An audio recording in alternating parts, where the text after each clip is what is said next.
All right, y'all. Hello, everybody. As you can tell, I have a very special guest with me. This is none other than the beautiful Sharon Zellen from New York. She is joining us today to give y'all a little bit of information. I feel like sometimes that there is a little bit of a stigma or maybe a fear when it comes to recruiting. And so who else to talk to us better than the queen of recruiting? Y'all, she has had a mind shift, a mind focus shift in her business. And so what I feel like sometimes is that we're afraid. What do we say? What if we say the wrong things? What if we don't even want to build a team? So why should we even offer this business opportunity? So what do I even say? What's this recruiting thing all about? And what if somebody tells me no? What are we going to do? So what I would love for Sharon to share with y'all right now is what happened to her. She had a mindset prior to 2011. Something happened in 2011 that changed her mindset and focus. And then she's going to share with you what her recruiting life looks like now. So Sharon, thank you for joining us. You are so sweet. Anything for you, my adorable friend. Hey, everybody. So I am super excited to share with you about something that I absolutely love and what my passion is, and that is sharing this business opportunity. But as Christina said in that amazing introduction, it wasn't always something that I thought about. Honestly, it wasn't really anything that I ever did. So I've been in the business for 21 years, and the first 15 years of my business, I barely recruited. So back in the day, you used to need, I think it was 8 qualified recruits to earn the top level incentive trip. They took away that requirement, obviously, now. But the truth is, I would always be scrambling for that 8th recruit in December. I'd usually have like 6, and I'd be, begging people and, oh my God, oh my God, oh my God. So I never recruited more than 8 people in a year. So if you think about that, never in 15 years did I ever earn excellence in recruiting. It just wasn't something that I did.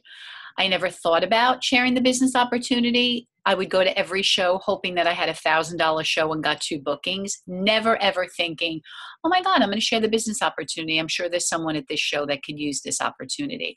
And my director, national executive, Jill Lerner, her and I grew up together, we're very good friends. She would say to me all the time, why aren't you sharing the business opportunity? And I said, I don't know. Stop asking me. It's just not something I do well. I don't know. I'm not a recruiter. I'm not a recruiter. Now, I was a senior director at this point, but those were kind of like accidental consultants, kind of ones that fell in my lap. And I was blessed that they were self-starters, and they're still with me today.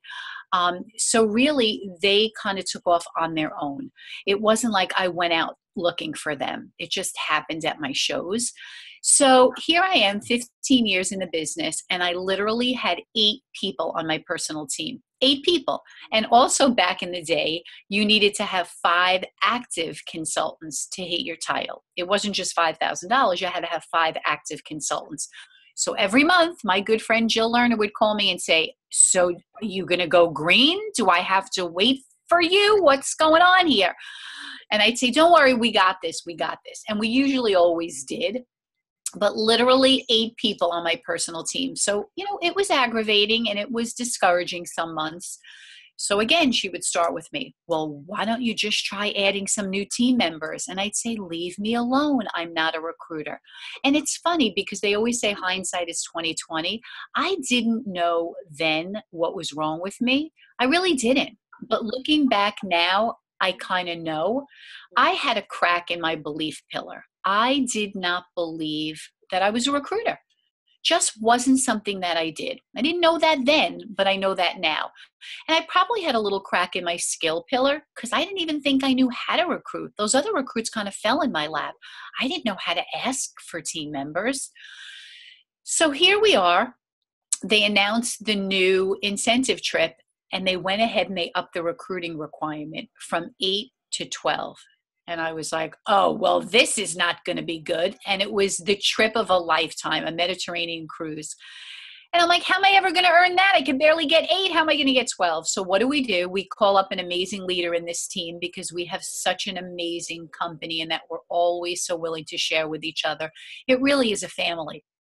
So I called up a sister director, excuse me, Jillian Grant, who is Circle of Honor in recruiting, like 4 years in a row. And she lives in my area. And I've seen Jillian train 1,000 times, but I had never gone to her show. So I called her up and I said, Jillian, listen, I really want that Mediterranean cruise. And clearly I'm doing something wrong because I'm not recruiting.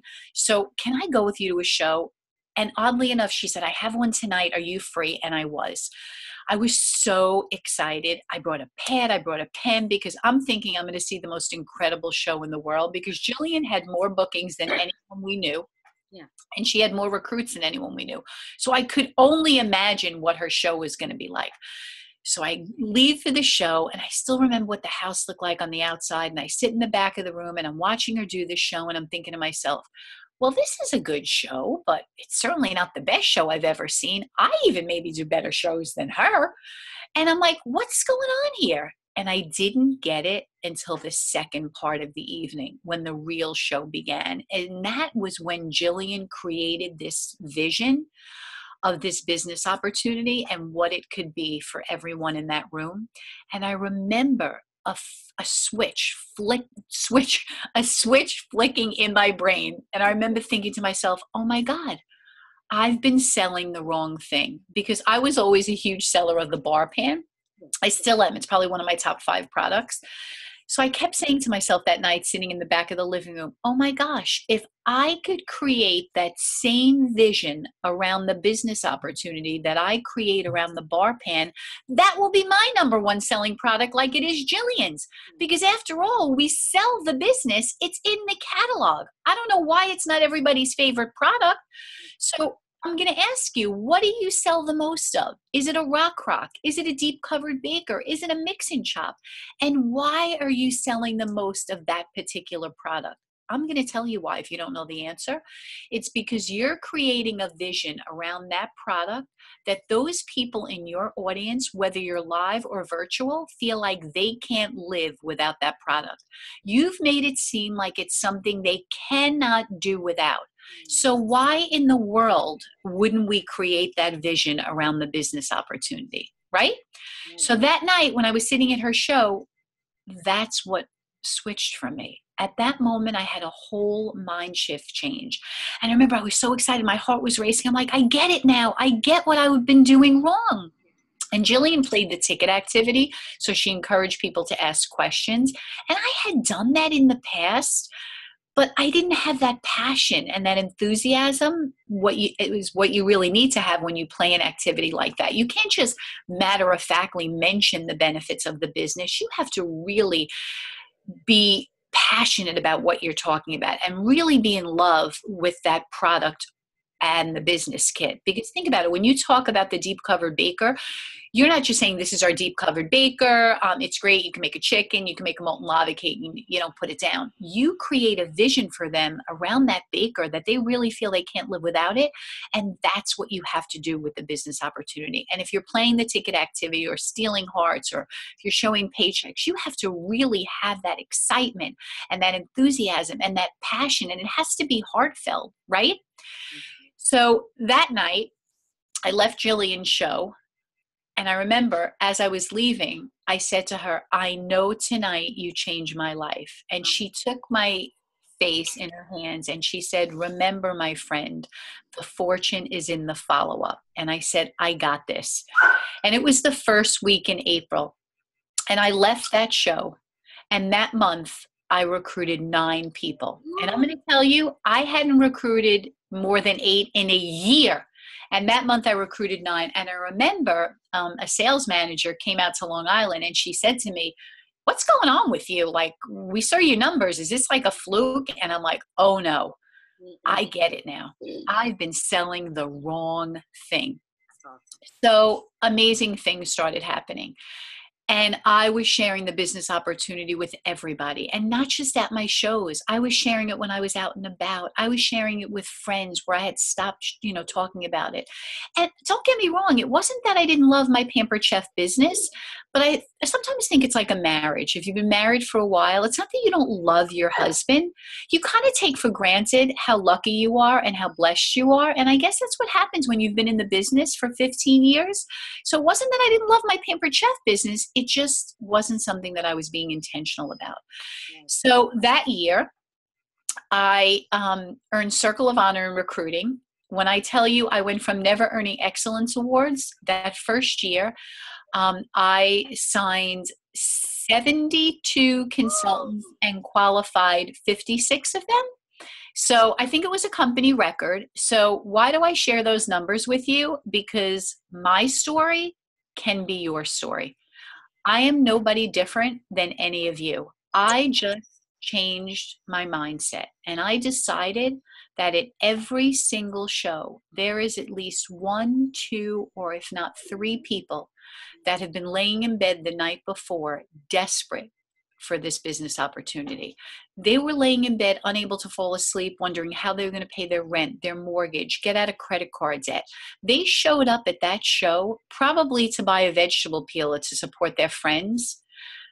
But by showing up at your show and you being a recruiter, you have the ability to change that person's life. So what did I do differently? It wasn't that I changed my show. I really didn't, because I had a good show. I always had decent sales. So what I did was I changed my strong opening, and I talked about not only thanking the host, I talked about my story, and not for 15 minutes, under 2 minutes, I shared my story. And I was always a little apprehensive about talking about how much money I made. I just wasn't comfortable with it. But here's the thing. Nobody knows how much money we make and how lucky we are unless we tell them. They think we make $10 an hour. So we're going to make sure they know that that's not true. So I talk about the business opportunity, what it's done for my family and I invite them to turn to the last page of the catalog, and I walk them through those kits. And it just sounds something like, let's take a look at the first kit. It's $109 and it has over $450 worth of products. If you do 1 or 2 shows, you're going to make back in those shows commission, probably more than you invested in the kit. And if at any point you decide it's not for you, the Pampered Chef police do not come and take the products back. And I talk about the second kit and the third kit in the same way. And then I say to them, listen, I know the last thing you were thinking about when you were driving here tonight was finding a job. But the truth is, the best thing we offer in this catalog is the business opportunity. So I'm going to invite you to watch what I do tonight, and I guarantee you could do the exact same thing. And I make sure that I tell them, for a show like you're going to see me do here tonight, I make about $200. And if you make $100, be proud and shout that out loud. For this show here tonight, I'm probably going to make about $100, because here's the thing, guys, whether you know it or not, I'm going to tell you, people go out for 2, 3, maybe 4 days a week to make $100, right? And they don't decide when to work. They're told when to work, what hours to show up. It might be weekends. They have family that they have to make arrangements for. So we got a really good gig going on here. So you need to make sure you shout that out loud and proud. So really, I changed that, my opening, to incorporate the business opportunity and invite them to watch me. Because here's the thing. That person that came to buy a vegetable peeler because that's all she could afford to support her friend, she's sitting in that front row listening to you now and saying to herself or himself, oh my God, this could be the answer for us. I didn't know. I didn't know these people can make this kind of money. I had no idea. I thought they got paid in products. They don't know anything unless we tell them differently. So that person is watching you completely different at that point. They're going to watch you do this demonstration saying, maybe this is something I could do. And you have the ability to change that person's life. There's a recruit at every single show, but the question is there a recruiter? So I ask you that question. Do you go to every show knowing that there's somebody there whose life that you can change? Because I'm going to tell you, there is at least 1, 2, if not 3 people. So you got to go find those people. So the end of the show, I did tweak a little bit. I still stayed with the ticket activity, but I hold the dessert hostage because to me, I feel like it's at a wedding. You know, when they serve the dessert, your husband looks at you and says, "You ready? We can go now. The coffee's out, the dessert's out, let's go."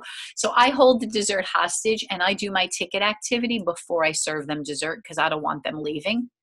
And I usually make a chocolate dessert, and women don't go home until they have their chocolate. So while that's in the oven or the microwave or on the counter, whatever the situation, I will take out my door prize slips that came in the kit that you all have. I will walk them through the questions. I do not hand it out.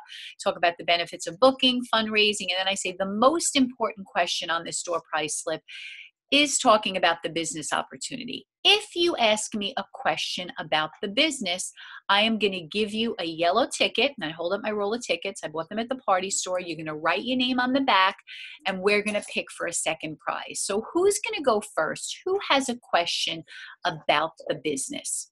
And if you're afraid they're going to look at you like deer in a headlight, it's okay to ask the first question.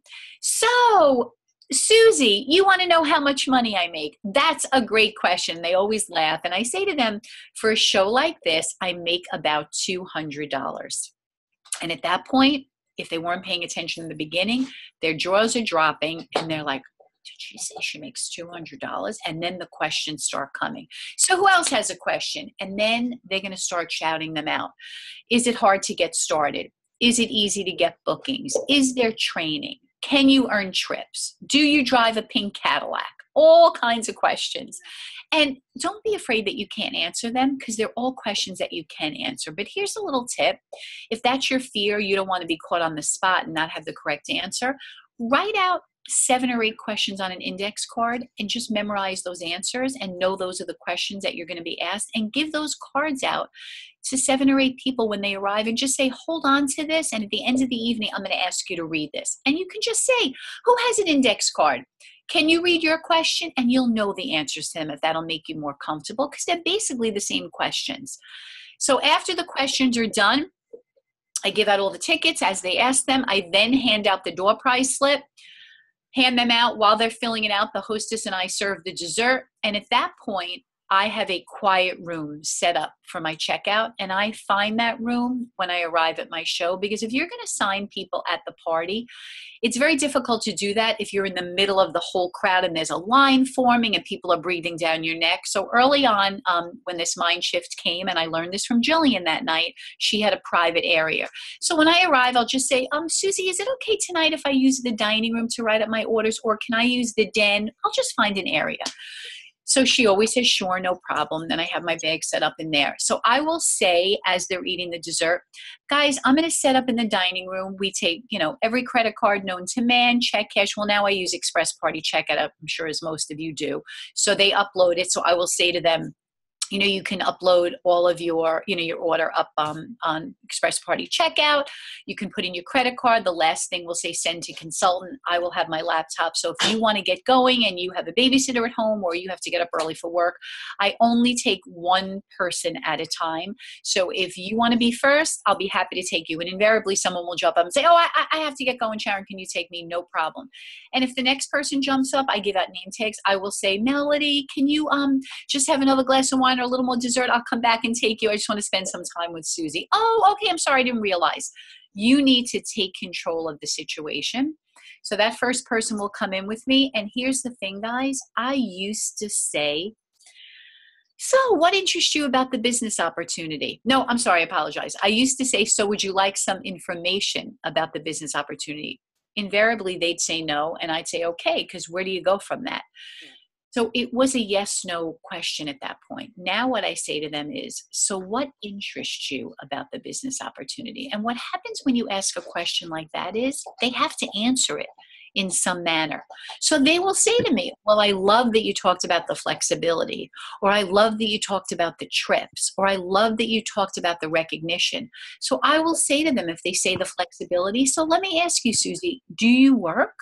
Oh, I do work. So could you see yourself doing this alongside the current job that you have? And they'll start a conversation with you.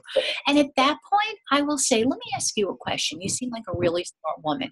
Tonight, you're going to spend $100 on 2 things. Wouldn't it make more sense if you're thinking about the business opportunity to take a look at these 3 business kits? You can start a business for $109 and get $450 worth of products. Doesn't that make more sense? I guess it does. And are you comfortable with me doing a grand opening for you? And she'll say yes. And I open up my book. I give her a host pack. We pick a date. She signs up on her phone. It's as easy as that. I will say to he or she, listen, if you want to keep one or two things on your order form and support the hostess, that would be great because the kit credit does not go towards her show totals. Oh, okay, let me just keep this. That's perfect. You can't make it difficult. If someone's excited and ready to go, sign them there. I used to say, if I had anyone that was interested, I used to say, okay, let me give you some information and I'll follow up with you tomorrow. Well, you guys know what happens tomorrow. Nobody answers the phone anymore. They don't even answer your text. You send them a text. It says read, and they don't even answer you. Or they go home and one of their loved ones talks them out of it. Oh, you're going to sell Pampered Chef? Oh, it's expensive. Oh, it's one of those, multi-level marketing things. Why not grab them while they're excited, right? So you want to sign them at the show if you can. Does that make sense? Yeah, I love that.